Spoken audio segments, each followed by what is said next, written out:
to change things up. And I have to say, we were asking about Forge at the start of the game. So we were saying, you know, somehow look at the respect man coming out. That is how you do it. Zhao Wei making a statement with the Zillion, forces out 2 respect bans from the side of VG Gaming, or Vici Gaming, sorry. Let's see what their third ban is. Give me the Lulu. Just completely wipe it out. Don't give him any sort of option in this lane. I don't want to be the bearer of bad news. I seriously doubt he's going to play Lulu. I know he's known for it, but I really am. I'll be surprised if that comes out of it. I mean, we'll have to see. But on the opposite side for DMO, we're seeing your more standard bans, the Akali, the Mordekaiser, possibly going again towards something like that we were seeing before. Actually, the last ban was, I can't remember now. I don't have it in my notes, but yeah, Lucian, sorry, I think was the last ban for DMO. So I wouldn't be surprised to see something like that come in, avoid that triple flex, and give Coma that comfortability coming into the draft. So now look at the way that VG are drafting here. They're basically saying to DMO, okay, this is what your strategy looked like in game number 1. It's been taken off the board entirely. What are you going to do this time? You've got to change strategies now. I still think they've got enough left in the woodwork that they can bring out. I'm looking towards, you've got the Varus that can still play this, almost protect the AD carry style that we were seeing and dish out exactly what you need.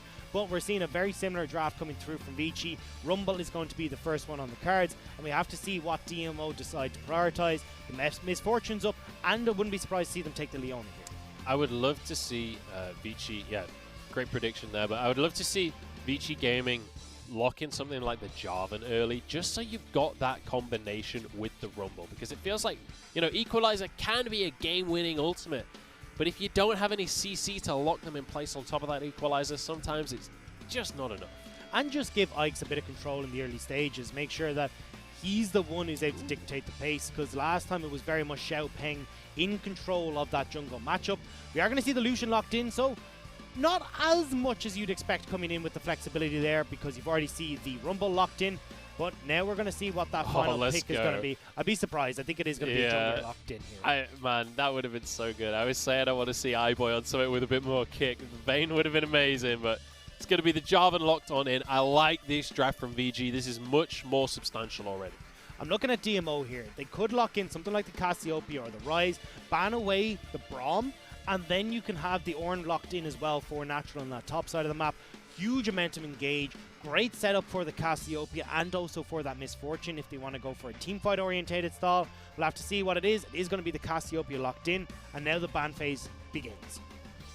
Let's see where DMO want to go with this one. Obviously still the bottom lane available for the side of VG. Leona is in place already. You could take things like the Braum off the table, things like the Nautilus or the Thresh.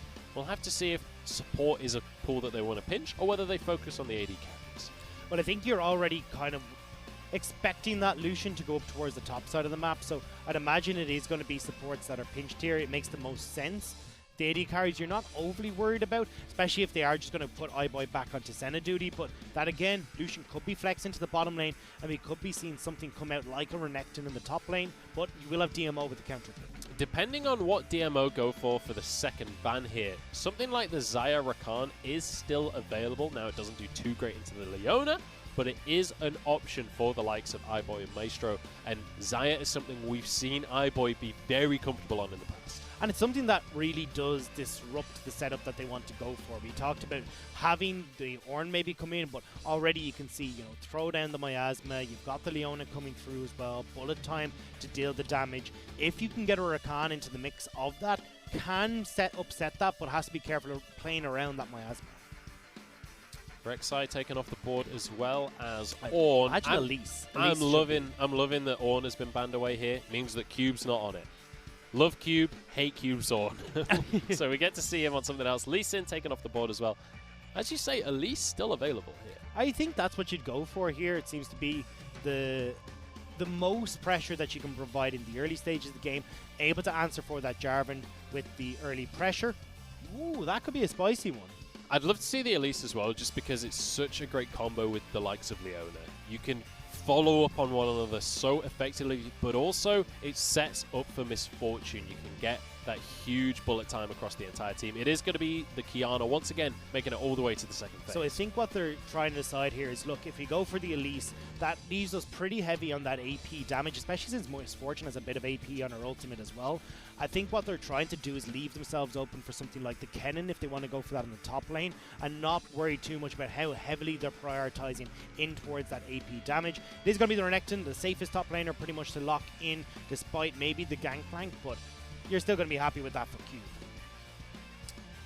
Looks like the Nautilus may be the final pick. We'll see where they want to go with the likes of supports. I wouldn't mind to see something like the Braum as well. We'll see what they choose to go for. But on the side of DMO, I'd love to see the Quinn as their final pick. Obviously, you can still go for one of these solo lanes and just match Renekton wherever it goes, but we'll have to see what they go for. Plenty of options still available. Fiora would be I'm not convinced by the Fiora one. It doesn't really work too well into the Renekton because you have to try and predict when that stun is going to come in from the Renekton to win out that matchup. But could see them go towards something a little bit more teamfight orientated with the Gnar. I'd actually really like this. I think having a top laner that can provide that CC, same way we were talking about the Ornn, could work quite well for them. But oh, the Jax. All right, well, Natural bringing out a little bit out of the meta pick here, but the Jax can do well in these games. Once you get a couple of items behind you, you can certainly just force this lane style that we were talking about, where you're just pushing out these side lanes. Jax is one of the most terrifying split pushes in the game once he gets rolling. Also does quite well against the Renekton because you can stop the stun from connecting thanks to the Counter-Strike. But it does scream to me now that DMO are going in with a different game plan here. Not playing around Gala and Mark in the bottom lane. They're going to be fine to just farm it out and keep themselves safe against the Lucian and the Nautilus. Instead, try to get Natural ahead so this 1-4 can really take over with the Jax in the side lane, plus provide that support at all points in time for the Cassiopeia in the Rumble matchup. So she can go in aggressive and punish. Well, the coaches have shaken hands and the picks are locked in. That means we're about time to get on into game number 2 here. Vici Gaming with a much more convincing draft this time around, sticking to their guns when it comes to targeting out with the bans. When it comes to the picks, it feels like they've got a little bit more cohesion with this composition. And they do have a little bit more wave clear as well, because you have the Lucian with the piercing light even. Still not the most amazing type of wave clear though, because they have opted for the Rumble mid. So we'll have to see how Vici will start to play this game if they do fall behind like we saw in last game. Well, we do have Gala as well, going to be going in on this Misfortune. I'm excited to see what he's going to be able to do, because Gala is the kind of player that likes to be on these carries that do a lot of damage, and especially around the middle stages of the game, Misfortune is going to destroy those skirmishes. However, that does go away from the style that Dominus played in the first game. They did not play around the mid game, they did not play around skirmishing, they played around avoiding fights entirely.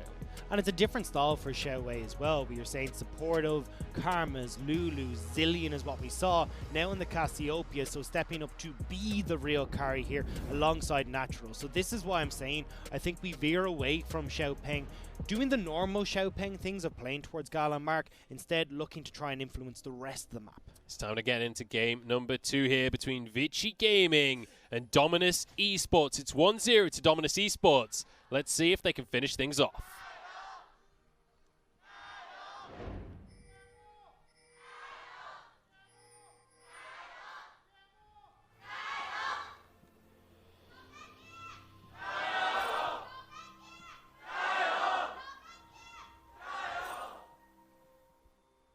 Crowd out in force here, and I want to bring your eyes back to iBoy. I know I've said this a few times in the series. iBoy is definitely one of the guys with a lot of pressure on his shoulders for the side of VG. He's very much the experienced talent on this roster. He's the guy that is the veteran. He's the one that everyone else has to lean on. And now, we saw him in Senna, game number 1. Now over to the husband side of things, it's the Lucian for iBoy. This is a character that he can carry on. This is a player that he can really make these plays on and have an impact in the early game. And this is the other side of the coin I want to see from iBoy in this series. Having Maestro on the Nautilus, you've got the Lucian. You should be the ones that are dictating the pace of this bottom lane, getting in, going aggressive, and potentially pushing in this wave to have Maestro get out on the roams. But I want to see what they can do when they've got such a dominant lane. We'll have to see how this mid lane is going to go down as well, as we've got Zhao Wei and Forge. Forge once again going to be on that rumble, but Zhao Wei changing things up a little bit with the Cassiopeia and already getting ganked. Does dodge away from the knockup from Ike's though. It's going to mean that he's just about fine, and even trades a good amount of damage back on towards the likes of Ike's. Does have the red buff health regen though. And this is what I expect this matchup to become, where Forge is getting pushed in, doesn't really have a way to deal with the Cassiopeia poke that's going to be coming his direction. And this is where Zhao Wei will need to start to get some sort of vision control to punish Forge underneath this tower. Natural wanting a fight here. Had a max damage counter-strike, but couldn't get it to connect. Just got his Conqueror up though, but will not be able to extend the trade. Nicely dodged there by Cube. Cube also aware that he needed to back away. Xiao Peng did get spotted on a ward that just passed on that top side jungle. Spotted on the Raptors was the DMO jungle. So now they know that they need to play a little bit more safe on the top side of the map. And Ike's will be able to maybe clear out on that wolf camp and make his way towards the scuttle to start moving in towards mid or top lane. I love how fearless iBoy is on this Lucian. He knows that he's in range of Mark, but he's saying, come on, engage on me, I dare you. We are happy to take this 2v2. Natural goes with the counter-strike. Really nicely done there by Cube, just to bait that ability out and force these trades in his advantage. Yeah. Natural needs a little bit more time before he's able to take over this lane, but that will most certainly come eventually. So Cube trying to make the best of that matchup while he can. Oh, that is a good chunk of damage though. Press the attack on Renekton is a disgusting combination. You can see the results there. Instantly able to proc it thanks to the double hit on the stun. And it means that then Renekton will win out on these trades. Cube does need to be careful though. I thought he was going to back away, but a big wave here. If you had Ike's on that top side of the map, this would be where they'd look to dive, but unfortunately Ike's has already gone for the scuttle, drifted down towards the bottom lane, and I think that's a bit of a missed opportunity for the Vici jungle. Natural finally going to find his opportunity to recall here as Cube is just bullying him in the top lane. Already a 10 CS advantage, and that is typically the way that these kind of matchups will go. The Renekton so good at these early trades. And again, Natural actually wants to go for this one. Will not be able to find Cube there, and just has to settle for a lane freeze. I thought the Cube was going to get a little bit more damage pushed down, because now you're going to have the Renekton back with Natural TPing in, trying to get the big trade. But Mark, speaking of big trades, will take a good chunk of damage from the Vici bot lane. And now this is where Vici should be able to take over the game. You've got Cube in the aggressive spot in the top lane. You've got iBoy and Maestro holding fort in the bottom side of the map as well. I want to see what Ike's can do now that he's got both side lanes in control. I'm excited to see what Forge is going to do across the course of this game. We were talking about him leading into game number 1. This is a player that, you know, in Demacia Cup, absolutely massive performances. Multiple times had huge pop-ups. Here in LPL so far, it's not really been the case. Huge extended trade here in the top lane. Cube doing a massive amount of damage there to Natural. He's not going to be able to finish the kill off just yet. I believe Slice and Dice will be on cooldown. Counter-Strike's about to come up though. Natural maybe wants to take this one. Cube flashing away. It's going to be followed on in, and Natural goes to the 1v1, but Cube takes the kill. You do not win out in that Jax matchup just yet, and Natural trying to style on Cube. Unfortunately, goes against them, and now it's going as well in the mid lane. Equalizer in. Maestro going to be able to get the CC, and Zhao Wei's flash is not going to be good enough. Burns him to a crisp, and that's actually going to be turret trade in the kill back. Mark able to CC Forge under the tower. Good read from the DMO support to come up to give that support to the mid laner. So needs to be careful though. Will be able to try and freeze this wave, not quite underneath the turret, but still, they do get the turnaround kill from the play that Vici initiated.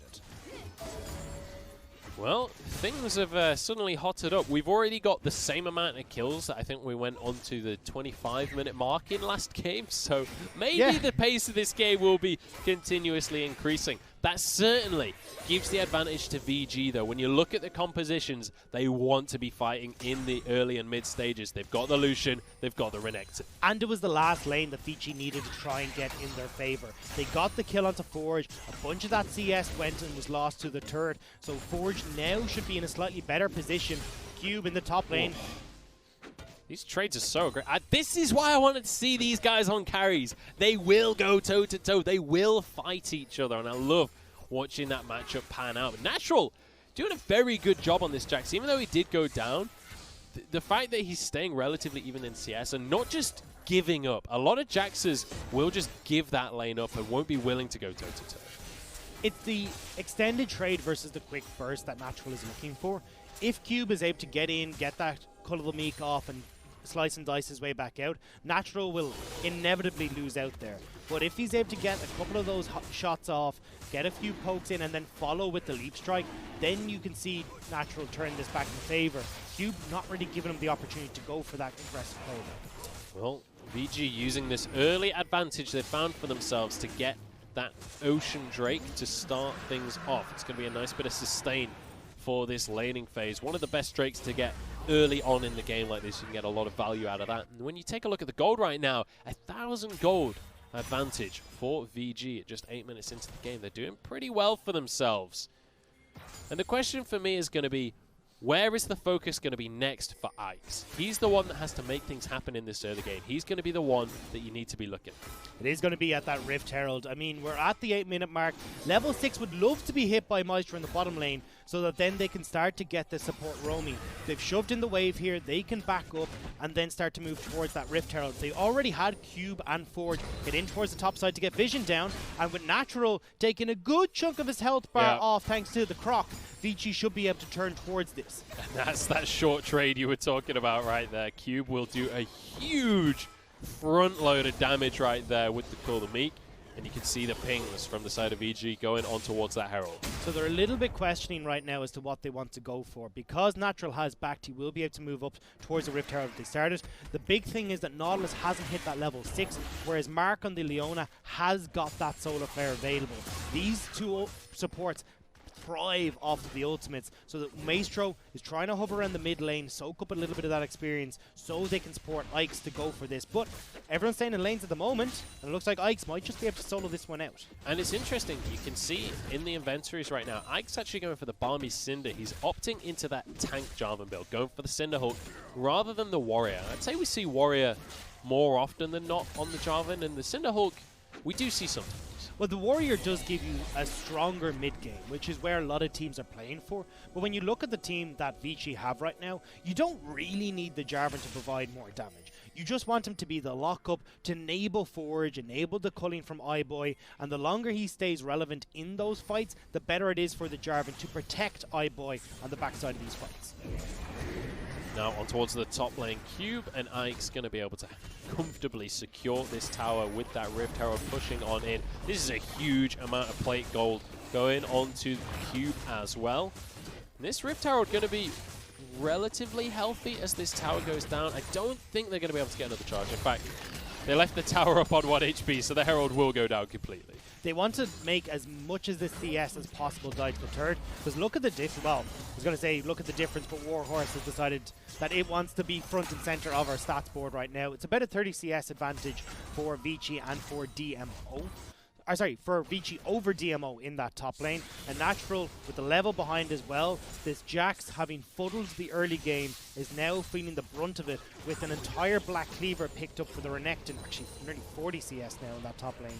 And that's not where Natural wants to be. We expected Xiaopeng to get up towards the top side and play around Natural, play around Xiao Wei, but it's actually a reverse set of roles in this second game. The Kiana is being quiet for Dominus. Yeah, the Kiana has been struggling in this series, it has to be said. It struggled when it was Ike's playing it, now Xiaopeng. Not really able to have too much of an impact just yet, but does have that ultimate now. Oh, Cube is waiting. He stepped away though. Unlucky timing for Cube there. Well, very cautious as to how far he wants to go here. You'd only got Rumble returning to lane. They hadn't been certain if Xiao Wei had backed, but might just be able to get this one. Xiaopeng does not know he's there. The scan did not hit him just yet. Sneaky Crocodile. Oh, he's been spotted, but he's going to go for the play anyway. Goes for the Cull of the Meek and backs away. He knows that Natural is nearby.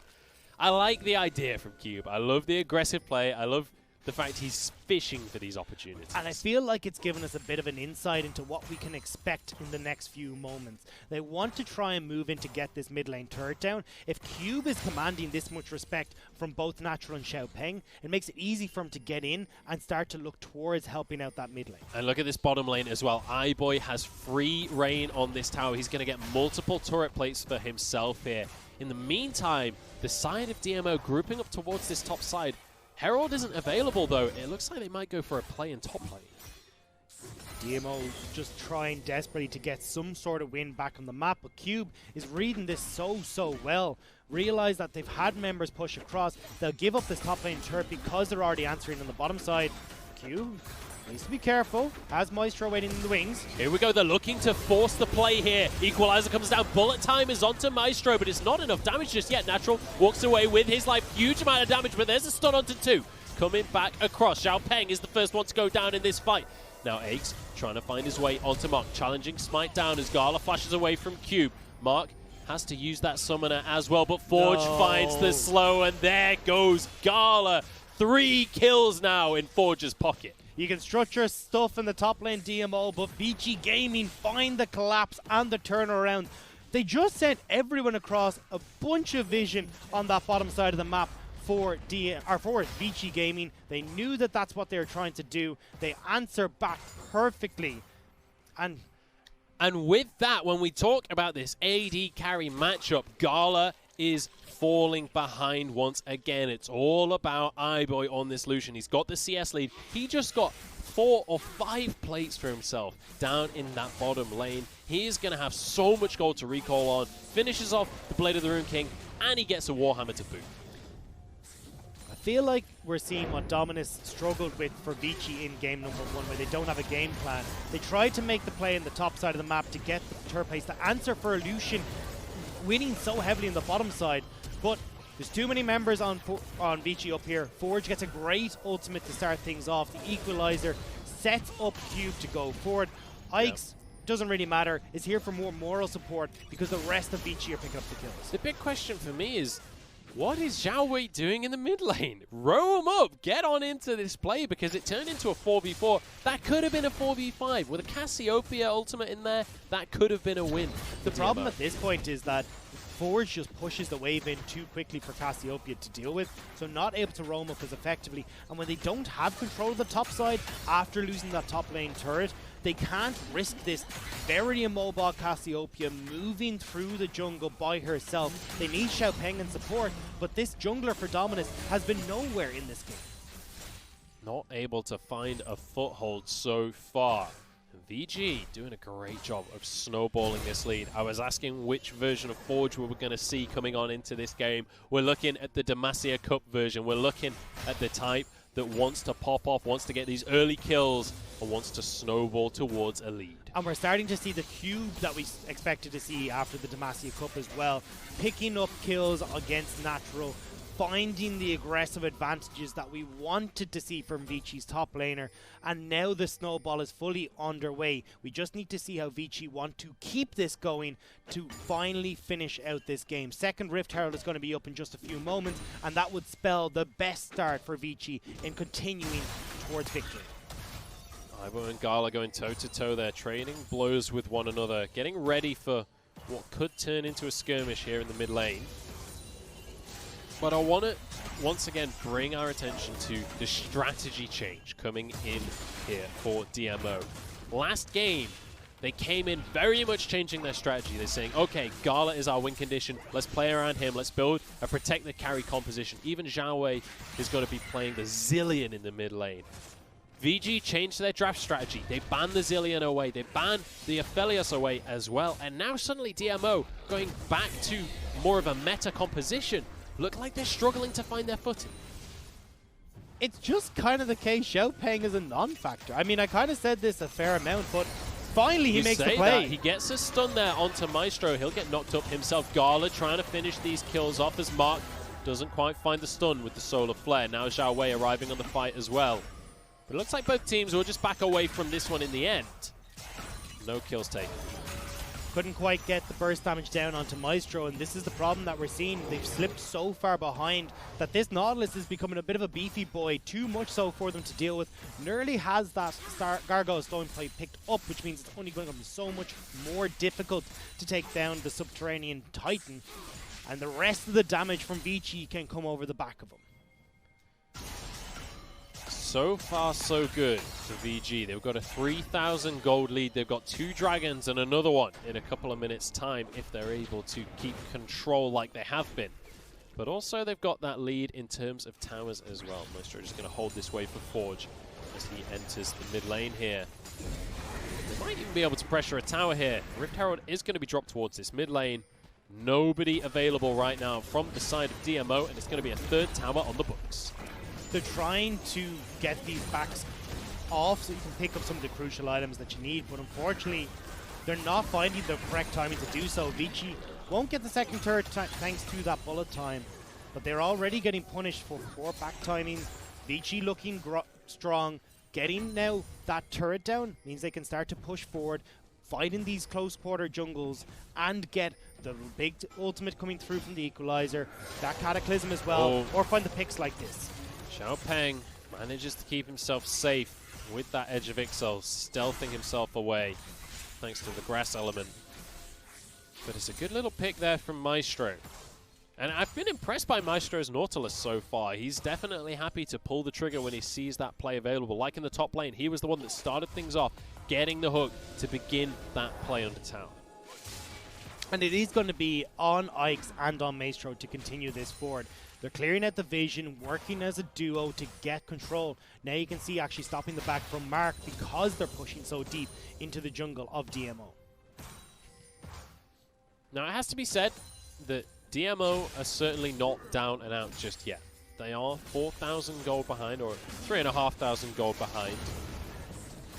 But they've still got a lot of ultimates to use in these team fights. Gala's going to be able to do a lot with the bullet time. Dragon is going to spawn, though, in 10 seconds, and you can see the positioning from VG, making sure that there is no way into this pit for DMO.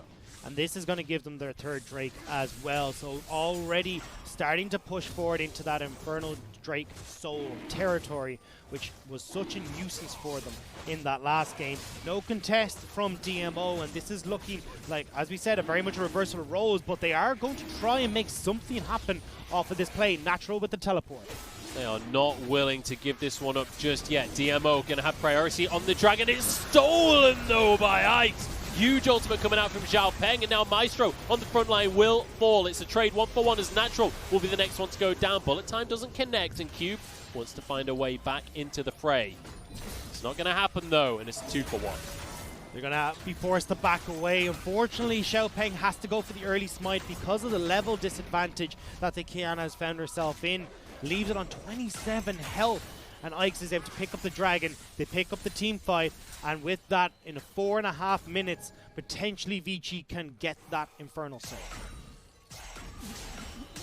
What a performance coming out from VG so far. How are they so different from Game 1 and Game 2? How do you perform so dramatically different? This time they are decisive. They are making things happen. DMO, I like the attempt. I like that they're trying to make a play, but the smite is not on point. Xiaopeng is not having a good game this time around. Qiyana doesn't seem like it's his comfort pick. Just doesn't seem to be either of these junglers' comfort picks. Haven't been able to make it work. Yes, you can get some of those early ganks off by using the water element, but we haven't seen them do anything in the early stages of the game. We talked about how well Xiaopeng could play around Natural. You've got great setup there with the Counter-Strike to allow the Qiyana to get into lane. They never tried to play there, possibly because Natural went so low, and now we're getting more team fights. Cataclysm on in. The stopwatch going to keep Aches alive while the rest of the team arrives. Huge petrifying gaze from Zhao Wei, stops the engage in its track, but iBoy dives on in. Solar Flare to stun him on up. Renekton here, trying to block the damage as Cube walks away now. There's just no damage for DMO. You've got the Cassiopeia going for the GLP 4000 as well to try and keep people frozen up and stop them jumping on. Natural. Cube goes on in, but he's all alone right now. Takes a huge chunk of damage and will go down. That's a kill into the hands of Zhao Wei. Bullet time across the team. Gala gets one. finally we get the damage out of DMO. It only took 2 fights before they could really get in a position to go for it, but they will get this mid-turret. Now they can back it up and start to clear out some of this vision that Vici had set up for themselves in the jungle. An excellent team fighting coming out from DMO. They stall out in the first fight. After Ix goes in, they go, okay, let's just stall things out. Natural's not with us right now. Once they have 5, they force the issue. And this is a great setup for the side of DMO. Vici not respecting that, 1, the bullet time was still up, and 2, that you had the supreme display of talent. That is such a tight corridor. It sets up Xiaopeng to get a great ultimate, stun up several members, and then have the rest of the team follow up. I love that Zhao Wei just builds the same items regardless of what he's going to be playing. Yeah, I was going to say. Goes for the GLP, goes for the Rod of Ages. He's going to change things up. He's not getting the death cap this time around, but it's amusing that those are his go-to items there. On the side of Forge, he's finished 2 tier 3 items now, and the same can be said for Eyeboy. You've got to expect that this is the point now where VG have to put their foot on the accelerator. And if they don't, they could find themselves in a very bad spot. Natural is starting to pick up his items, has got the Triforce completed, now working up towards the Death Stance as well to give him a little bit more survivability against Cube. You've got the Cassiopeia, you're starting to get those levels. Yes, has gone for not the most heavy output of damage build, but still going to do a lot of work. Natural might just be in trouble here. He's overextended in this bottom lane. Cube can't quite find the stun for himself, but Maestro will. Counter-Strike will stop Cube though, and CC just doesn't land. Nitro walks away. And that's more time bought for this DMO side. Committing multiple members for Vici to that bottom side and not finding success means they can't try and set up as they wanted to for this Dragon. Don't have any ultimates burnt though, so it's even Stevens when we do come to that Infernal Soul fight in just under a minute. And credit where credit's due to Natural there. Great use of the Counter-Strike to try and deny Cube's stun there, making sure that he's able to avoid the brunt of the damage and the brunt of the CC. It means that he gets away safely, and it means that his team is still able to contest things like the Baron and the Dragon that's up in 40 seconds. DMO need to get in there. They cannot give up control of this bottom side jungle. They cannot have Vici get this Dragon Soul completely uncontested. They're trying to play around this mid lane, threaten the Baron to see if Vici go for it, but they don't know they're in the bush. Solar Flare goes on in, but Aches goes way too deep. Xiaopeng takes so much damage from the culling, and Eyeboy can't quite finish the job. It's going to be onto Maestro now. He's tanky, but not quite tanky enough. Now the rest of the fight is going to ensue as Cube. Huge on the front line. Bullet time onto Eyeboy. He walks away with barely any HP. Such a close fight and only 1 kill. I don't know how there was only a single kill there. Blinking health bars across the board for both teams. They are turning towards that Drake. They know that Xiaopeng is too low to try and make the steal, but DMO are going to try and turn onto the Baron and trade the overall power continuously throughout the game for this initial burst of the Baron. I don't know if DMO have even realized this is happening just yet. Forge on his way. Does not have the equalizer available, but he might be able to find Natural as a little bonus here at the end. They're going to try and get the recalls off. They're trying to find their way out of the situation. And I think they might just get away with it here. Natural, he would have gone down to the equalizer, but he's farming the Krugs. Sometimes the greed works out. Sometimes you need that little bit more gold to finish the item that you want, and it saves Natural's life in that scenario. I've got to say, I have never seen greed for a jungle camp pay off quite in the way that that just did. There's always an exception to prove the rule, isn't there? So, yeah. But I mean, DMO, they do get the Baron. We have to see what they can do with it. Hey, now, 25 minutes into the game, gold is even, later scaling composition on DMO, and they want to play with Natural in the side lane. Baron could be exactly what they need. Take another look at this fight, though, as the stun came out from Xiaopeng. Maestro on the front line. But again, damage just not really there for either of these teams. And that's the problem, is that you're looking at 2 very tanky supports with the Gargoyle Stoneplate, and they're the ones that are getting mostly focused in these early fights. Zhao Wei is doing a very good job of keeping people at bay with that Ice Cannon and with the Petrifying Gaze too, but no follow-up damage. Gala doesn't have it, Zhao Wei doesn't have it because the build that he's gone, very defensive, even going for the Banshee's Veil as their 3rd item. So DMO lacking in the damage except for Natural, who should be off in a lane in that 1-4 split push. And I'm happy to see that DMO are forcing the issue here. They're not just going to roll over VG when they fell behind in game number 1, just allowed the loss to happen, basically. DMO, though, they're making plays. Even the play that went awry in the top lane right at the start of the game, at least they were forcing the issue. Here we go, massive bullet time. It's only onto Maestro, though. Mark goes so deep, Eclipse onto everybody here, and Ike's goes down to the back line. Mark just about walks away with his life, and Maestro will fall. It's a 2-0, and DMO are in the driver's seat. This Baron buff is doing work for them right now. Screw your Inferno Soul, they say. We've got the power. They push in towards the first minion, or first turret with those minions. Mark goes back to collect the second minion wave, give it that Baron buff to speed them up so they can try and push towards this inhibitor. But they've decided, you know what, we want to take down all of the remaining turrets you have, put the pressure on you to play through the darkness and give the opportunity for Xiaopeng to find those big ults in your jungle corridors. And look at that win percentage likeliness coming out there from Mr. KFC at the bottom. 80% in favor of DMO. The Colonel is very much on their side, but now looking towards this bottom lane tier 2, they're going to be able to walk away comfortably. The cannon might finish the job here, and it will do as well. Nicely done from DMO. But most importantly, they've got a strategy, they've got a plan, and they've pulled the trigger. It looks like Vici aren't ready to pull the trigger in that scenario. Where we see this fight start off is Maestro going, great, if I can get this ultimate down onto Xiao Wei, we can dive onto this Cassiopeia and win the team fight that way. Ike's wasn't ready to follow up a Forge to try and get the Cataclysm to keep people on the Equalizer. DMO were able to get off of that, move into a more favorable position, and with Natural in off onto the side for the flank, could find the team fight victory. And Natural is the guy that we've got to talk about, because we're getting to the point in the game now where Natural will be able to start to do whatever he wants. He's got a Death Dance in his pocket as well as the Triforce. He's going to start to be able to go toe-to-toe with Cube on this Renekton. And once that happens, once he has priority in the side lane, suddenly things start to look a little bit pear-shaped for VG. And that's what we can see. Cube is going towards another Gargoyle Stone play, just to add a third one to Vici Gaming's lineup. They realize, look, we need a front line right now. Provide tanky stats for iBoy to shield himself behind, to give the opportunity for Forge to go forward and be aggressive. We are looking for team fights as Vici Gaming. DMO, I don't see them given the opportunity to find the fight that they want, though, now that Natural is entering his prime. And I want to take a little trip down memory lane here when we talk about DMO as well. Back in the day, before Natural joined the roster, they had Chang Hong in the top lane, and he was very much a player of things like the Scion. He loved to play the massive tanks in the front line, and this was a front-to-back team fight team. They were nicknamed the Sword and Shield. You know, that was the strategy that they played. It was all in the hands of Gala to be the AD carry, and that's what we saw in game number 1 in this series, going back to that Sword and Shield style of play. And my big question for them was, you know, what happens when it's banned out? What happens when Coma literally focuses your strategy and denies it? This is what happens. They change, they adapt, and now they're looking fantastic with a different style of play and a different win condition. And this is what the style that made them look so potent towards the end of Summer Split as well. That started the near miracle run that was shut down by Invictus Gaming and FPX to deny DMO entry into the playoffs.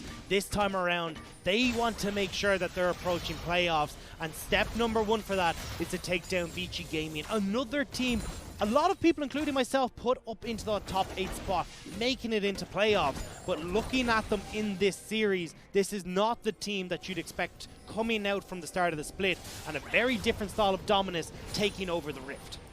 And this is a little bit heartbreaking here for the side of VG, because we were going into this one, they had control during the early game. They've got 4 Drakes to talk about here, but suddenly, after having a gold lead, they were 4,000 gold ahead just 5 minutes ago. Now they're 4,000 behind. iBoy wants to go in onto Mark here.